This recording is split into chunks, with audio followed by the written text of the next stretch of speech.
तो guys my self doctor यश। आज अपन पढ़ेंगे इंपॉर्टेंट क्वेश्चन जो नीट 2024 में पूछे जा सकते हैं। अब इसमें पहला क्वेश्चन रहता है initial step of milk digestion is carried out by. अब देखो मिल्क डाइजेशन के अंदर एक तो होता है इन्फेंट। इन्फेंट क्या होता है? जब बच्चा पैदा होता है फ्रॉम बर्थ से लेकर 1 साल की उम्र तक जब बच्चा होगा, फ्रॉम बर्थ पैदा होने से लेकर 1 साल तक की एज के बच्चे को बोलते हैं इन्फेंट। और 1 साल के बाद का बच्चा होता है उसको फिर अपन क्या कहने लग जाते हैं? चाइल्ड कहने लग जाते हैं। तो फ्रॉम बर्थ से लेकर 1 साल तक की उम्र के बच्चों को कहते हैं इन्फेंट। और ये रेनिन एंजाइम होता है, रेनिन एंजाइम ये सिर्फ इन्फेंट के अंदर प्रेजेंट होता है, अडल्ट के अंदर ये एब्सेंट होता है। तो अडल्ट के अंदर ये एब्सेंट होगा और इन्फेंट के अंदर प्रेजेंट होगा। और ये क्या करता है? मिल्क डाइजेशन के अंदर हेल्प करता है रेनिन एंजाइम। मिल्क के अंदर क्या होता है? केसिन प्रोटीन होता है, उसको ये डाइजेस्ट करने में हेल्प करता है। अब अडल्ट के अंदर तो ये है नहीं, तो अडल्ट के अंदर मिल्क का डाइजेशन कौन करेगा? अडल्ट के अंदर करेगा पेप्सिन। तो जब तक क्वेश्चन में स्पेसिफिक नहीं दिया हो कि किसका लिखा हुआ है, तो इसके अंदर अपन को क्या मान के चलना है? अडल्ट का। तो अडल्ट के अंदर रेनिन टिक नहीं करेंगे, अडल्ट के अंदर अपन करेंगे पेप्सिन टिक। तो इसका आंसर हो गया ए। अगर क्वेश्चन के अंदर ये लिखा हुआ होता है स्पेसिफिक कि इन्फेंट के अंदर मिल्क डाइजेशन में कौन सा एंजाइम हेल्प करता है इनिशियल स्टेप में, तो उसका आंसर ज़्यादा फिर रेनिन। समझ में आ रहा है? अब सेकंड क्वेश्चन है person who is on hunger strike and is surviving only on water will have. एक आदमी है जो भूख हड़ताल पे बैठा हुआ है। भूख हड़ताल यानी ना तो वो खाना खा रहा, सिर्फ पानी पी रहा है वो केवल। सर्वाइव किसके ऊपर कर रहा है? सिर्फ वाटर के ऊपर। तो ना तो वो प्रोटीन का इंटेक कर रहा, ना कार्बोहाइड्रेट का इंटेक कर रहा, तो यूरिया का फॉर्मेशन नहीं होगा इसके अंदर। अब यूरिया कहाँ से बनता है? यूरिया बनता है प्रोटीन के मेटाबॉलिज्म से। प्रोटीन के मेटाबॉलिज्म से क्या बनता है? यूरिया। और कहाँ पे बनता है यूरिया? यूरिया बनता है लीवर के अंदर। तो जब प्रोटीन का मेटाबॉलिज्म होगा उससे क्या बनेगा? यूरिया बनेगा। तो जब ये आदमी है वो हंगर स्ट्राइक पे बैठा हुआ है, तो वो क्या नहीं ले रहा? प्रोटीन का इंटेक नहीं कर रहा, क्योंकि वो हंगर स्ट्राइक पे ना वो कार्बोहाइड्रेट का इंटेक कर रहा। तो ना तो उसके ब्लड के अंदर क्या होगी? शुगर एब्सेंट होगी, क्योंकि कार्बोहाइड्रेट से ही क्या होगी? ब्लड शुगर राइज होगी। तो ब्लड शुगर भी क्या होगी? डिक्रीज़ हो जाएगी, क्योंकि वो कार्बोहाइड्रेट का इंटेक भी नहीं कर रहा। क्योंकि कार्बोहाइड्रेट जब सिंपल फॉर्म में टूटेगा तो वो ग्लूकोज बनाएगा, और ग्लूकोज फिर ब्लड में एब्जॉर्ब होगी। तो वो कार्बोहाइड्रेट का इंटेक भी नहीं कर रहा, प्रोटीन का भी नहीं कर रहा, तो उसके यूरिया भी कम बनेगा। तो यूरिन के अंदर यूरिया भी कम जाएगा। तो इसका आंसर क्या होगा? फोर्थ। ये गलत है ऑप्शन, इसमें ये लिखा हुआ है less amount of urea in urine, ये है फोर्थ ऑप्शन। तो ये होगा आंसर, ये गलत लिखा हुआ है। डी आंसर होगा कि इसके ब्लड के अंदर, इसके ब्लड नहीं इसके यूरिन के अंदर कम अमाउंट मिलेगा यूरिया का। क्यों मिलेगा? क्योंकि प्रोटीन का इंटेक जीरो है इस टाइम। प्रोटीन का इंटेक जीरो है तो प्रोटीन का मेटाबॉलिज्म नहीं होगा, तो यूरिया का फॉर्मेशन नहीं होगा। तो यूरिया कहाँ नहीं मिलेगा? यूरिन में यूरिया नहीं मिलेगा। अब और ऑप्शन को भी देख लेते हैं। Less amino acid in urine. Amino acid कभी भी यूरिन के अंदर नहीं मिलते हैं। यूरिन के अंदर अमाइनो एसिड कभी नहीं मिलेंगे। अमाइनो एसिड क्या है? इंपॉर्टेंट होते हैं किसके लिए? ट्रांसलेशन के अंदर काम में आते हैं। प्रोटीन फॉर्मेशन की प्रोसेस को क्या बोलते हैं? ट्रांसलेशन। तो उसके अंदर क्या काम में आता है? Amino acid. तो अमाइनो एसिड कभी यूरिन में नहीं मिलेगा आपको, बहुत ट्रेसेस मिलेंगे अमाइनो एसिड्स के। More glucose in his blood. Glucose भी नहीं मिलेगा इसके ब्लड में। क्यों नहीं मिलेगा? क्योंकि कार्बोहाइड्रेट नहीं ले रहा है। कार्बोहाइड्रेट नहीं लेगा तो ब्लड के अंदर शुगर भी राइज नहीं होगी, तो शुगर भी क्या हो जाएगी? कम हो जाएगी, यानी कि ग्लूकोज। तो ये ऑप्शन भी गलत हो गया और ये भी गलत हो गया। तो आंसर क्या होगा? डी होगा, less amount of urea in urine. अब ये बहुत अच्छा क्वेश्चन है। Select the correct match of the digester product in the human given in column 1 with their observation side in the column 2। ये इंपॉर्टेंट क्वेश्चन है, बहुत अच्छा क्वेश्चन है। फ्रक्टोज और सोडियम का देखो, फ्रक्टोज का अपन को याद रखना है, बहुत इंपॉर्टेंट है फ्रक्टोज का एब्जॉर्प्शन। फ्रक्टोज जब डाइजेशन के बाद फ्रक्टोज का फॉर्मेशन होता है, डाइसेकेराइड जब फ्रक्टोज में कन्वर्ट होता है तो उसका एब्जॉर्प्शन कैसे होता है, ये बहुत इंपॉर्टेंट है। फ्रक्टोज का एब्जॉर्प्शन होता है by facilitated transport, facilitated diffusion by GLUT5। समझ में आ रही है? GLUT5 के थ्रू होता है। और सोडियम का एब्जॉर्प्शन कैसे होता है? सोडियम का एब्जॉर्प्शन होता है बाय एक्टिव ट्रांसपोर्ट। और एक और चीज़ याद रखनी है कि जो मोस्ट ऑफ द एब्जॉर्प्शन होता है वो कहाँ पर होता है? स्मॉल इंटेस्टाइन में। ये प्रिंसिपल ऑर्गन है किसका? एब्जॉर्प्शन का। एब्जॉर्प्शन का प्रिंसिपल ऑर्गन है। जब डाइजेशन के बाद कंपाउंड सिंपलर फॉर्म में कन्वर्ट हो जाते हैं तो सबसे ज़्यादा एब्जॉर्प्शन कहाँ होता है? सबसे ज़्यादा एब्जॉर्प्शन होता है इन स्मॉल इंटेस्टाइन के अंदर। लगभग 80 से 85% एब्जॉर्प्शन कहाँ होगा? स्मॉल इंटेस्टाइन में। तो फ्रक्टोज का एब्जॉर्प्शन कैसे होता है? फैसिलिटेटेड डिफ्यूजन के थ्रू बाय GLUT5 चैनल। याद रखना है GLUT5 चैनल। सोडियम का होता है बाय एक्टिव ट्रांसपोर्ट। अब बचा ग्लिसरॉल और फैटी एसिड का। ग्लिसरॉल और फैटी एसिड का एब्जॉर्प्शन कैसे होता है? ये भी इंपॉर्टेंट है। In the form of chylomicrons. Chylomicrons की फॉर्म में एब्जॉर्प्शन होता है। और ये कहाँ एब्जॉर्ब्स होते हैं? थ्रू लैक्टियल्स के थ्रू लैक्टियल्स। और फिर यहाँ से कहाँ चल जाते हैं? ब्लड के अंदर। तो सबसे पहले किस में कन्वर्ट होंगे? फैटी एसिड और ग्लिसरॉल काइलोमाइक्रोन्स में। फिर वो कहाँ पर चल जाएंगे? लैक्टियल्स में चल जाएंगे। अब ये लैक्टियल्स क्या होते हैं? लैक्टियल्स होते हैं लिम्फेटिक वेसल्स। लिम्फेटिक वेसल्स होती है किसकी? स्मॉल इंटेस्टाइन की। तो सबसे पहले फैटी एसिड किस में कन्वर्ट होंगे? In the form of chylomicrons. फिर काइलोमाइक्रोन्स कहाँ एब्जॉर्ब होंगे? लैक्टियल्स में। लैक्टियल्स क्या हैं? Lymphatic vessels of small intestine. क्या है? लिम्फेटिक वेसल्स है स्मॉल इंटेस्टाइन के। फिर वहाँ से वो चल जाएंगे ब्लड वेसल्स में और फिर ब्लड के अंदर चल जाएंगे। समझ में आ गया? तो फैटी एसिड ग्लिसरॉल का ऐसे होगा। अब बचा ग्लाइसिन और ग्लूकोज का। ग्लाइसिन क्या है? Amino acid. याद रखना ग्लाइसिन क्या है? Amino acid. और ग्लूकोज क्या है? मोनोसेकेराइड। इन दोनों का एब्जॉर्प्शन होता है स्मॉल इंटेस्टाइन में। कैसे? एक्टिव ट्रांसपोर्ट, यानी कि इसमें एनर्जी का यूज़ होगा, एटीपी का यूज़ होगा। एक्टिव ट्रांसपोर्ट की वजह से इनका एब्जॉर्प्शन होता है। तो इसमें क्या होगा? एटीपी का यूज़ होगा। इसके अंदर ग्लाइसिन और ग्लूकोज के एब्जॉर्प्शन में। तो अब आंसर देखो, स्मॉल इंटेस्टाइन में होता है ग्लाइसिन का और ग्लूकोज का। ग्लूकोज मोनोसेकेराइड और एक्टिव एब्जॉर्प्शन की फॉर्म में होगा। समझ में आ गया? तो एक चीज़ याद रखना, फ्रक्टोज का तो होता है फैसिलिटेटेड डिफ्यूजन के थ्रू। समझ में आ रहा है? और इसका होता है ग्लूकोज का एक्टिव ट्रांसपोर्ट के थ्रू। ग्लूकोज और अमाइनो एसिड का। तो ये कंसेप्ट याद रखना एब्जॉर्प्शन का। फ्रक्टोज का होता है फैसिलिटेटेड डिफ्यूजन के थ्रू। कौन सी चैनल के थ्रू? GLUT5 के थ्रू। ग्लिसरॉल और फैटी एसिड का एब्जॉर्प्शन कैसे होता है? पहले उनको काइलोमाइक्रोन्स में कन्वर्ट किया जाता है। काइलोमाइक्रोन्स में कन्वर्ट करके फिर वो लैक्टियल्स के थ्रू रीअब्जॉर्ब होंगे किसके अंदर? ब्लड वेसल्स में। और ग्लाइसिन क्या? अमाइनो एसिड है। अमाइनो एसिड का एब्जॉर्प्शन होता है कैसा? एक्टिव ट्रांसपोर्ट के थ्रू स्मॉल इंटेस्टाइन में। आंसर हो गया डी। अब ये भी अच्छा क्वेश्चन है। Adolescent human below 17 years of age normally age dental formula age. Adolescent का मतलब क्या होता है? जो ना तो अभी अडल्ट हुआ है और ना बच्चा है, यानी कि 17 से 20 साल की उम्र के, 17 से 17 उम्र के कम का बच्चा है। उसकी एज क्या है? 17 ईयर से कम है। एडोलोसेंट का मतलब ना तो वो बड़ा हुआ है, ना अभी अडल्ट में कन्वर्ट हुआ है, और ना छोटा बच्चा है। इसके अंदर क्या होता है? इसका डेंटल फॉर्मूला होता है 2122। इसके अंदर क्या एब्सेंट होता है? थर्ड मोलर, जिसको क्या कहते हैं? Wisdom teeth. तो एडोलोसेंट के अंदर कौन से टीथ एब्सेंट होते हैं? मोलर टीथ एब्सेंट होते हैं एडोलोसेंट के अंदर। अडल्ट का डेंटल फॉर्मूला क्या होता है? 2123 इंटू 2। और चाइल्ड का फॉर्मूला क्या होगा? छोटे बच्चे का, जिसके मिल्क टीथ होते हैं, दूध के दांत, उसका फॉर्मूला होता है 2102 इंटू 2। ये हो गया चाइल्ड का।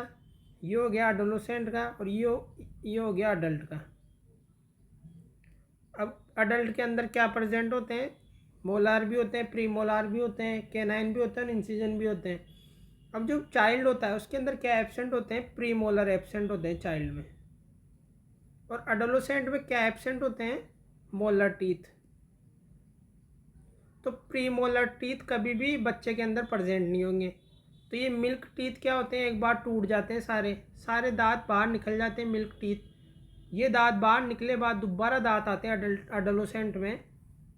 तो 2 बार दांत आते हैं पूरी लाइफ में, इसलिए कहते हैं डाइफोडोंट, यानी कि 2 बार दांत आते हैं पूरी उम्र के अंदर। एक बार तो बच्चे में जो दांत आते हैं वो टूट जाते हैं, फिर दोबारा दांत आते हैं। तो प्री मोलर तो बच्चे में होते ही नहीं है, तो ये टूटेंगे भी नहीं। तो ये ज़िंदगी में एक ही बार आते हैं प्री मोलर। तो ये मोनोफाइडेंट होते हैं प्री मोलर। प्री मोलर एक ही बार आएंगे बच्चे के अंदर। क्यों? क्योंकि ये बच्चे के अंदर प्रेजेंट ही नहीं होते, तो ये टूटेंगे भी नहीं। तो ये एक ही बार आते हैं लाइफ में। ये तो टूटेंगे फिर दोबारा भी आते हैं सारे दांत, लेकिन प्री मोलर एक ही बार आते हैं लाइफ में। तो डेंटल फॉर्मूला क्या हो गया, 2122, ये वाला D. Where do certain symbiotic micro organism normally occur in the body? तो इसका आंसर है caecum. Symbiotic association micro organism कौन कौन से होते हैं, इकोलाई हो गया। ये क्या करते हैं, डाइजेशन के अंदर हेल्प करते हैं। ये डाइजेस्टिव सिस्टम की लेयर्स देख लेते हैं एक बार डायग्राम के थ्रू। सबसे बाहर की लेयर होती है सिरोसा, फिर उसके अंदर होती है सब मस्कुलरिस लेयर जिसके 2 पार्ट होते हैं। सबसे अंदर होती है इनर सर्कुलर, फिर उसके बाहर होती है आउटर लॉन्गिट्यूडनल। तो सबसे बाहर होगी डाइजेस्टिव सिस्टम की लेयर कौन सी, सिरोसा सबसे बाहर होगी। फिर उसके अंदर होगी इनर सर्कुलर और आउटर लॉन्गिट्यूडनल, जो कंबाइन क्या है, मस्कुलरिस लेयर के 2 पार्ट हैं, इनर सर्कुलर और आउटर लॉन्गिट्यूडनल। फिर उसके अंदर हो गया सब म्यूकोसा, फिर सबसे डीप होती है म्यूकोसा, फिर आ गया ल्यूमन। इसके अंदर खाना पड़ा हुआ है, डाइजेस्टिव सब्सटेंस यहाँ पड़ा हुआ है ल्यूमन में, और यहाँ इसके थ्रू एब्जॉर्ब हो रहा है। तो डाइजेशन हो रहा है ल्यूमन में, एब्जॉर्प्शन भी हो रहा है ल्यूमन के थ्रू। उसके बाहर है म्यूकोसा, फिर सब म्यूकोसा, फिर इनर सर्कुलर, आउटर लॉन्गिट्यूडनल और फिर सिरोसा। तो सबसे बाहर सिरोसा, सबसे अंदर म्यूकोसा, सबसे बाहर है सिरोसा, सबसे अंदर है म्यूकोसा। तो ये याद रखना है, सबसे अच्छी तरीके से याद रखने का तरीका है, बाहर सबसे सिरोसा, सबसे अंदर म्यूकोसा। देखो इसके अंदर क्या लिखा हुआ है, serosa is the inner most layer of the alimentary canal. गलत, मैंने क्या बताया था, सिरोसा क्या है, आउटर मोस्ट लेयर होती है। Ilium is a highly cold part, ये सही है। इलियम क्या होता है, हाईली कोल्ड पार्ट होता है, हाईली कोल्ड होता है ये क्या, इलियम गुच्छों के अंदर पड़ा रहता है ileum. Vermiform appendix arises from duodenum, ये भी गलत है। ये कहाँ से अराइज होता है, वर्मीफॉर्म अपेंडिक्स सीकम से। सीकम क्या है, लार्ज इंटेस्टाइन का पार्ट है, ना कि स्मॉल इंटेस्टाइन का। ड्यूडेनम किसका पार्ट है, स्मॉल इंटेस्टाइन का। Ileum opens into small intestine, ये भी गलत है। इलियम कहाँ ओपन होती है, लार्ज इंटेस्टाइन में। समझ में आ रहा है? तो ऑप्शन कौन सा सही है, बी। बाकी सब गलत है, इसका आंसर क्या है, बी।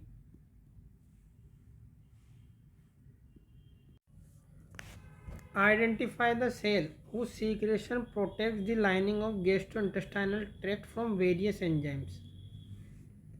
अब देखो इसका आंसर होगा गोबलेट सेल। अब गोबलेट सेल्स क्या होती है, सिंपल कोलमनार एपिथेलियल सेल्स, जो क्या सीक्रेट करती है, म्यूसिन एंड बाइकार्बोनेट। ये क्या करते हैं, ये अपने स्टोमक के अंदर जो हार्मफुल सब्सटेंस है जैसे HCl, हाइड्रोक्लोरिक एसिड, उसके साथ बाइंड करते हैं और उसको न्यूट्रलाइज कर देते हैं। वरना हाइड्रोक्लोरिक एसिड क्या है, बहुत स्ट्रॉन्ग एसिड है। अगर ये प्रेजेंट नहीं होंगे तो अपने क्या हो सकते हैं, पेप्टिक अल्सर हो सकते हैं या परफोरेशन हो सकते हैं किसके अंदर, स्टोमक के अंदर। तो ये किससे कैसे प्रोटेक्ट कर रहे हैं, गोबलेट सेल्स प्रोटेक्ट कर रहे हैं कैसे, म्यूसिन और बाइकार्बोनेट का सीक्रेशन करके। समझ में आ रहा है? अब इनके बारे में डिस्कस कर लेते हैं। यहाँ चीफ सेल क्या होते हैं, चीफ सेल वो और क्या बोलते हैं, पेप्टिक सेल। पेप्टिक से क्या याद आएगा आपको, पेप्सिन एंजाइम, जो क्या है, प्रोटीन डाइजेस्टिंग एंजाइम है। अब आता है ऑक्जेंटिक सेल, जिनको और क्या बोलते हैं, पेराइटल सेल्स भी बोलते हैं। ये क्या सीक्रेट करती है, ये सीक्रेट करती है हाइड्रोक्लोरिक एसिड। जिसका क्या काम होता है हाइड्रोक्लोरिक एसिड का, पेप्सिनोजन रिलीज करता है। कौन? चीफ सेल और पेप्टिक सेल क्या सीक्रेट करते हैं? पेप्सिनोजन। पेप्सिनोजन को पेप्सिन में कौन कन्वर्ट करता है? पेप्सिनोजन है इनएक्टिव फॉर्म, पेप्सिन है एक्टिव फॉर्म। तो पेप्सिनोजन को पेप्सिन में कन्वर्ट करता है हाइड्रोक्लोरिक एसिड। और दूसरा काम क्या होता है हाइड्रोक्लोरिक एसिड का? Hydrochloric acid suitable pH provide करता है। सुटेबल पीएच किसके लिए प्रोवाइड करता है? डाइजेस्टिव सिस्टम के लिए, स्टोमक के अंदर, जिससे स्टोमक के एंजाइम क्या हो जाए? एक्टिवेट हो जाए। स्टोमक के एंजाइम्स कब काम करते हैं? जब पीएच क्या हो? एसिडिक हो। एसिडिक पीएच में काम करते हैं कौन? स्टोमक के एंजाइम्स। तो एक तो पीएच को डिक्रीज कर रहा है, डिक्रीज कर रहा है तो एसिडिक कर रहा है। और क्या काम होता है? प्रोटेक्ट करता है हाइड्रोक्लोरिक एसिड हार्मफुल माइक्रोब से। कोई भी हार्मफुल सब्सटेंस अगर अपने स्टोमक में जाएगा उसको कौन ख़त्म कर देगा? Hydrochloric acid. समझ में आ गया? तो इनके बारे में पढ़ लिया अपन ने, लेकिन इसका आंसर होगा बी। गोबलेट सेल क्या सीक्रेट करता है? म्यूसिन, जो जेल लाइक सब्सटेंस होता है जिसके अंदर क्या होते हैं? Bicarbonate ion. तो ये क्या करते हैं? प्रोटेक्ट करते हैं किससे? हाइड्रोक्लोरिक एसिड से। किसको? स्टोमक की लाइनिंग को, डाइजेस्टिव सिस्टम की लाइनिंग को। और ये कैसे होते हैं? Simple columnar epithelial cell. अब ये भी बहुत अच्छा क्वेश्चन है। Which of the following option best represent the enzyme composition of pancreatic juice? अब पेनक्रियाटिक जूस में कौन कौन से एंजाइम्स होते हैं तो एक बार याद कर लो आप। एक होता है कीमो ट्रिप्सिनोजन, कीमोट्रिप्सिनोजन है। एक होगा ट्रिप्सिनोजन, एक होगा लाइपेज। ये दोनों है प्रोटीन डाइजेस्टिंग एंजाइम, कीमोट्रिप्सिनोजन और ट्रिप्सिनोजन। लाइपेज है फैट डाइजेस्टिंग एंजाइम। फिर और कौन से एंजाइम प्रेजेंट होंगे? न्यूक्लियस। एक होगा अमाइलेज, पेनक्रियाटिक अमाइलेज।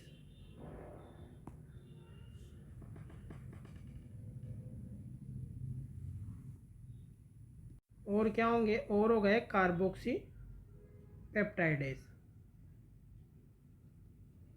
तो कौन कौन से एंजाइम्स हो गए पेनक्रियाटिक जूस में? Chymotrypsinogen, trypsinogen, lipase, nuclease, amylase, carboxy peptidase.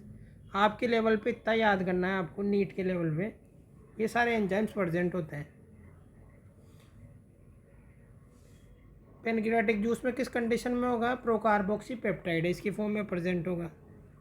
अब ये सब क्या है? इनएक्टिव फॉर्म में प्रेजेंट है। अब इनको एक्टिवेट कौन करेगा? तो इंटेस्टाइनल सेल सीक्रेट करती है, इंटेस्टाइनल सेल सीक्रेट करती है एंटेरोकाइनेज। क्या रिलीज करती है? एंटेरोकाइनेज। एंटेरोकाइनेज क्या करता है? ट्रिप्सिनोजन को ट्रिप्सिन में कन्वर्ट करता है। तो ट्रिप्सिनोजन को ट्रिप्सिन में एक्टिवेट कर रहा है कौन? एंटेरोकाइनेज। एंटेरोकाइनेज कहाँ से आ रहा है? इंटेस्टाइनल सेल से आ रहा है। फिर ट्रिप्सिनोजन क्या करेगा? ट्रिप्सिनोजन ट्रिप्सिन में कन्वर्ट हो गया है तो ट्रिप्सिन क्या करेगा? बाकी के जितने भी एंजाइम्स हैं, procarboxypeptidase, chymotrypsinogen, lipase, nuclease, amylase, इन सबको एक्टिवेट करेगा ट्रिप्सिन। ट्रिप्सिनोजन को किसने एक्टिवेट किया? एंटेरोकाइनेज ने। ट्रिप्सिनोजन ट्रिप्सिन में कन्वर्ट हो गया। अब ट्रिप्सिन क्या करेगा? इन सबको एक्टिवेट करेगा। किन किन को? प्रोकार्बोक्सी पेप्टाइडेज को कार्बोक्सी पेप्टाइडेज में कन्वर्ट करेगा, कीमोट्रिप्सिनोजन को ट्रिप्सिन में कन्वर्ट करेगा। इन सबको एक्टिवेट अब कौन करेगा? ट्रिप्सिन। तो इनका मैंने फंक्शन भी बता दिया, कौन किसको एक्टिवेट कर रहा है, समझ में आ रहा है। और मैंने ये भी बता दिया इनका कंटेंट क्या होता है। तो एक बार फिर से देखेंगे। लाइपेज हो गया, प्रोकार्बोक्सी पेप्टाइडेज हो गया, न्यूक्लियस हो गया, अमाइलेज हो गया। समझ में आ गया? तो इसका आंसर होगा C, lipase, amylase, trypsinogen, procarboxypeptidase. Rennin, जिस जिस ऑप्शन में रेनिन है उसको तो काट ही दो। रेनिन कहाँ प्रेजेंट होता है? इन्फेंट के अंदर प्रेजेंट होता है, बच्चों में।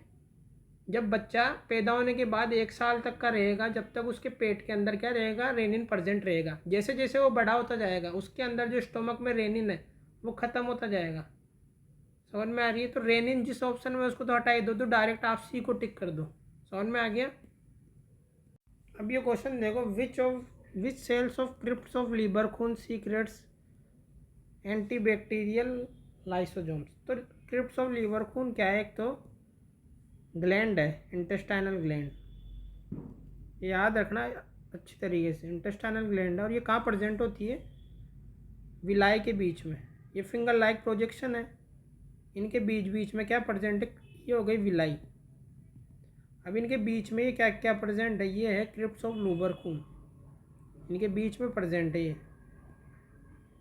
विलाई के बीच में।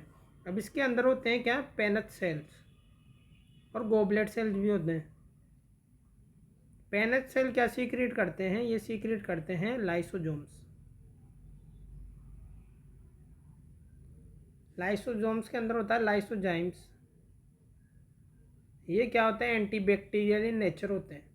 तो क्रिप्स ऑफ लूबरकून क्या है, ये ग्लैंड है, क्या है, इंटेस्टाइनल ग्लैंड। और ये कहाँ प्रेजेंट होते हैं, विलाई के बीच में। ये हो गई विलाई, फिंगर लाइक प्रोजेक्शन, इनके बीच में प्रेजेंट है क्रिप्स ऑफ लूबरकून। रेड कलर से बना के बता रहा हूँ, ये देखो ये है क्रिप्स ऑफ लूबरकून। इनके अंदर प्रेजेंट है पेनथ सेल, गोबलेट सेल्स। ये सीक्रेट करते हैं लाइसोजाइम, जो क्या करते हैं, एंटीबैक्टीरियल नेचर के होते हैं। अब ये क्रिप्स ऑफ लूबरकून का जो सीक्रेशन है उसको क्या बोलते हैं, उस सीक्रेशन को बोलते हैं अपन सक्कस एंटेरिकस। क्या बोलते हैं, succus entericus. Succus entericus, spelling देख लो इसकी, सक्कस एंटेरिकस। इसके सीक्रेशन को बोलते हैं सक्कस एंटेरिकस। इसकी पीएच कितनी होती है, पीएच होती है 7.6। तो ये कुछ इंपॉर्टेंट पॉइंट हो गए। इसका कलर होता है येलो। तो काफ़ी चीज़ें बता दी मैंने इनके बारे में, किनके बारे में, क्रिप्स ऑफ लूबरकून के बारे में, जो आपके नीट के अंदर पूछी जाती है। अब इसका आंसर देखो, which cells of crypts of Lieberkühn secretes antibacterial lysozyme. तो इसका आंसर हो गया पेनथ सेल। समझ में आ गया।